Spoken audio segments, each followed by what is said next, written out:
there's a way in which the anticipation of death or the confrontation with mortality should help bring into relief that which we most value, right? And it should help us work to determine what gives our lives worth meaning.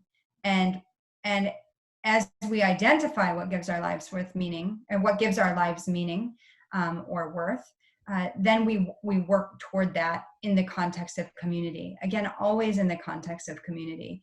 And so, here I'm reminded of Psalm 90 that talks about numbering our days so that we gain a heart of wisdom.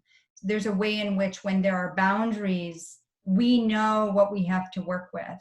And the fact of the matter is, in the pre-COVID era, it was hard to really see many limits on our lives, especially maybe the younger, healthier folks. And, the economy was going very well. Unemployment was low. You could fly to Europe for $400. What wasn't there to love? I mean, the world was our oyster. And that's very different now. It's very different now in such a short time. And so now that we are sort of sobered up, I think it would behoove us all to give good attention to how we make sense of our finitude, of our numbered days, so that then we can reflect back on what we need to change, what we need to do differently. It is the work of a lifetime. The Ars Moriendi was under no illusion that this was a quick fix. There's one scholar, early scholar of the Ars Moriendi, who said this was a handbook that was at the bed of every dying individual, but actually it was the same content that was practiced by the communities that surrounded the deathbeds of the dying. So this was the work of everyone. Even children had a role to play in the Ars Moriendi. There were ways that the children participated. So from very early on, and again, these pre-modern years were years when death was much more common. It was very common for children to die. And it was really only those who got past their 40s that then would survive into what we think of as old age. But death was much more common.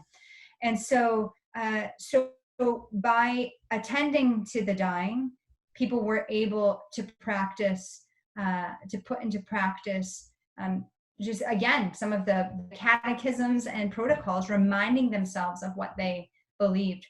There was also a part of the Ars Moriendi, the very early versions, that said, look, even if you were a secular man, right? So even if you were sort of outside of the church, there still was content for you here. There was still a way, and that was one of the things that drew me to the Ars Moriendi originally. There's content for everyone, even if you don't have worked out what you believe, or you don't even believe what your community believes.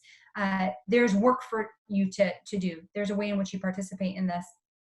I like thinking about this as, in some ways, the cultivation of the virtues, going back to ancient Greece and thinking about having to cultivate, in ancient Greece, it was prudence and courage, fortitude, things like that. But there are things we need to work on. And if quarantine hasn't given you opportunities to see your own flaws, it certainly has given me many opportunities to see my own weaknesses. And I have realized very much how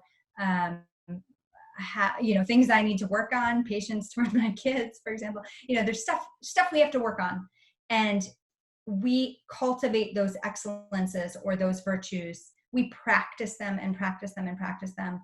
And that's sort of the work of the Ars Moriendi. We practice these things in community over the context of our lives, such that we die better, hopefully, than if we gave no thought to this at all.